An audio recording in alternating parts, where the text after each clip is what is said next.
অনেকক্ষণ চেষ্টা করেও কাজে মন বসাতে পারছি না। বারবার ভাবছি চাচু আর ছোট মা তো আসেনি, তাহলে ইসি এখানে কি করে? ও তো আমি বাড়ি থেকে বের হওয়ার 1 বছর আগেই আমেরিকা চলে গেছিল, কখন ফিরলো? গত 1 মাসে আমি কাজে এতটাই ডুবেছিলাম, অন্য কাউকে নিয়ে ভাবিনি। তবে এখন ইসি আমায় ভাবাচ্ছে, জানতে হবে ও কি করে। ছোটবেলায় ইসি আর আমার খুব ভাব ছিল, সব সময় একসাথে ছিলাম। খালু অফিসের কাজে আমেরিকায় সেটেল হয়ে যায় আর খালামণিকেও নিয়ে যায়, কিন্তু ইসিকে নিতে পারেনি ওনারা। এত ছোট্ট ইসি কান্না করে বাড়ি গরম করে দিয়েছিল, আমায় ছেড়ে আমাদের ছেড়ে যাবে না। কিন্তু এর 2 বছর পর ঠিকই জোর করে নিয়ে যাওয়া হয়। ইসি চলে যাওয়ায় আমি আরো একা হয়ে পড়ি। এর সাথে যোগ হয় ভাইয়ার অত্যাচার আর বাবা মায়ের অবহেলা। আচ্ছা, ইসি কি দেশে আসার পর একবারও জানতে চেয়েছিল আবিদ কোথায়? ও কি আমাকে খুঁজেছিল?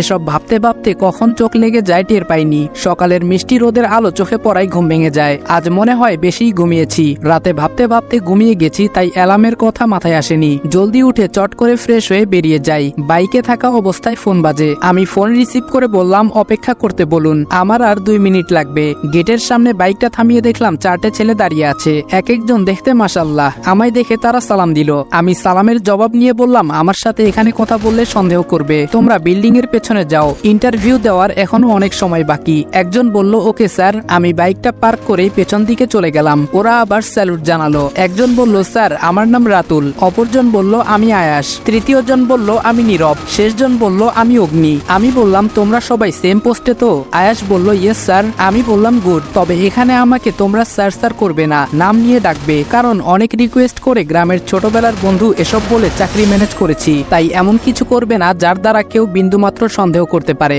সবাই একসাথে বলল ইয়েস স্যার। আমি বললাম আমি রাজ, আমাকে রাজ বলেই ডাকবে, এবং অফিসে ফর্মালিটি মেনটেন করার জন্য স্যার বলবে। সবাই বলল ওকে। আমি বললাম যাও সবাই, আমি আসছি। স্যারকে ফোন দিয়ে কনফার্ম করে দিয়ে যেই অফিসের গেটে পা বাড়ালাম, অমনি চোখ পড়ে গেটের বাইরের দিকে। একজন অফিসে ঢুকছে গেট দিয়ে, যাকে দেখে আমি অবাকের চরম সীমায়।